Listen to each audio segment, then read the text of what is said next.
تو اب میں آپ کو چند ایک مثالیں دیتا ہوں ڈاکٹروں کی، جس سے آپ کو پتا چلے گا کہ بھائی ہم کس چیز سے دل لگا رہے ہیں، کتنے بڑے بیوقوف ہیں ہم لوگ، کانسیپٹ ہی کلیئر نہیں ہے ہمارے. تو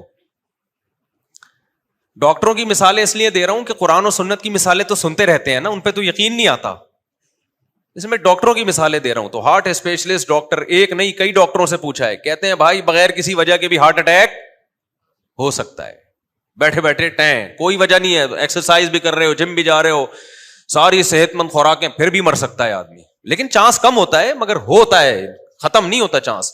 دوسرا بڑی بیماری کیا ہے؟ شوگر ہے کہ نہیں ہے؟ شوگر سے بھی لوگ مرتے ہیں، گردے بیٹھ جاتے ہیں، بینائی چلی جاتی ہے، دماغ خراب ہو جاتا ہے، پتہ نہیں کیا کیا ہوتا ہے. شوگر تو ہر جگہ جا کے اٹیک کرتی ہے.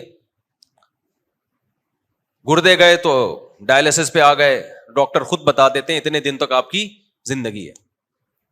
اب شوگر کے لیے کتنے سارے شوگر اسپیشلسٹ جو ہے نا بڑے بڑے، ان سے میں نے رابطے کیے، میں نے کہا بھائی شوگر سے کیسے بچا جا سکتا ہے؟ انہوں نے کہا ویٹ نہیں بڑھنے دو، یہ کرو، وہی جو صحت مند خوراکیں اور بادام پستے اور اخروٹ اور آرگینک چیزیں، سارے ڈاکٹر یہی بتاتے ہیں، بھاگو دوڑو ایکسرسائز کرو. ڈاکٹر صاحب کیا یہ سارے کام کرنے کے بعد گارنٹی ہے شوگر نہیں ہوگی؟ شوگر کے اسپیشلسٹ بولے گا گارنٹی میرے بھائی، بولو نا نہیں ہے. ابے پھر کیا؟ میں وہ واقعہ بتاتا ہوں لیکن ابھی نہیں بتاؤں گا وہ واقعہ. پھر بھی گارنٹی نہیں ہے، وجہ کیا ہے بھائی؟ نہیں بھائی کچھ پتہ نہیں ہوتا کسی بھی چیز کا، موروثی ہوتی ہے، آپ کے باپ دادا نانا پردادا میں کسی کو ہوئی ہوگی، آپ کو ہو گئی. گارنٹی ڈاکٹر کسی چیز کی نہیں لیتا. گارنٹی فریج کی لی جا سکتی ہے، گاڑی کی لی جا سکتی ہے، بہت ساری چیزوں کی. انسان کی جو باڈی ہے اس کی گارنٹی ہے ہی نہیں. امکان ہوتا ہے کہ یہ جلدی نہیں مرے گا، یہ جلدی مر جائے گا، امکان کی حد تک، اس سے زیادہ کچھ بھی نہیں ہے. آگے چلتے ہیں ہم. کینسر کے اسپیشلسٹ، کتنے لوگوں کو کینسر ہوتا ہے نا. کینسر کے اسپیشلسٹ سے میری کئی دفعہ ملاقات ہوئی، اور وہ اسپیشلسٹ بھی معمولی اسپیشلسٹ نہیں ہے، جو کینسر کے اسپیشلسٹ کو پڑھاتے ہیں، یعنی اسپیشلائزیشن کرواتے ہیں کینسر میں. اور یورپ کے ایک دفعہ ملاقات کے لیے آئے، میں نے کہا ڈاکٹر صاحب آپ جو مجھ سے پوچھنے کے لیے آئے وہ بعد میں پوچھنا، پہلے میں آپ سے کچھ چیزیں پوچھنا چاہتا ہوں. کینسر سے بچنے کے لیے کیا کرنا چاہیے؟ یہ میں صحت پہ آپ کو رپورٹیں پیش نہیں کر رہا، آپ کے مفتی صاحب کیا شوگر کینسر، اور یہ تو ڈاکٹروں کا کام ہے بھائی، یہ ڈاکٹروں سے پوچھو.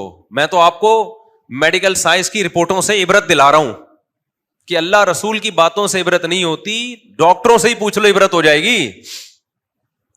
یہ دنیا دل لگانے کی جگہ بولو نہیں ہے، یہ 4 شادیوں کی جگہ ہے بس، تاکہ دل لگے ہی نہیں یہاں پہ. یہ 4 شادیوں سے بھی مسافر خانے کا احساس پیدا ہوتا ہے. پتہ ہے آپ کو، لوگ سمجھتے ہیں 4 شادیاں یہ دنیا کی محبت کی علامت ہے، حقیقت ہے دنیا کے مسافر خانہ سمجھنے کی علامت ہے. 4 شادیوں والے کا کوئی گھر ہوتا ہی نہیں ہے، ایک دن یہاں تو دوسرے دن وہاں، پھر تیسرے دن وہاں، چوتھے دن وہاں. ایک صاحب نے مجھ سے کہا نا، میرا وہ بڑا لطیفہ ہٹ ہوا تھا. میری 2 گھر والے تھے، تو میں ایک گلشن اقبال میں، ایک ہاکسبے روڈ کی طرف، کتنا فاصلہ تھا نا. تو ایک اسٹیٹ ایجنٹ تھے میرے دوست، میں ایک دن یہاں تو دوسرے دن بس میں بیٹھ کے جاتا تھا. میں وہ ہاکسبے کتنا دور، 1.5 گھنٹہ لگتا تھا. انہوں نے کہا مجھے آپ پہ بہت ترس آتا ہے، ایک دن یہاں اگلے دن وہ ادھر. کہتے ہیں نا دھوبی کا کتا نہ گھر کا نہ گھاٹ کا، کوئی ٹھکانا ہی نہیں ہے.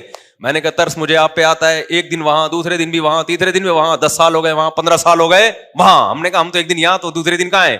وہاں ہیں. پھر میں نے ان کو بتایا کہ دنیا مسافر خانہ ہے، اس میں مسلمان کا کوئی ٹھکانہ نہیں. یہ گھر ور کی محبتیں، چارپائیوں سے، پلنگوں سے، دیواروں سے، یہ ان لوگوں کا کام ہے بھائی جو دنیا سے محبت کرتے ہیں. ہمارا تو کوئی پلنگ ہی نہیں ہے، کوئی پتہ نہیں ہوتا آج کہاں سونا ہے ہم نے.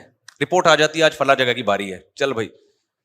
مسلمان کا کوئی گھر، در و دیوار، اینٹیں بولو نہیں ہوتی.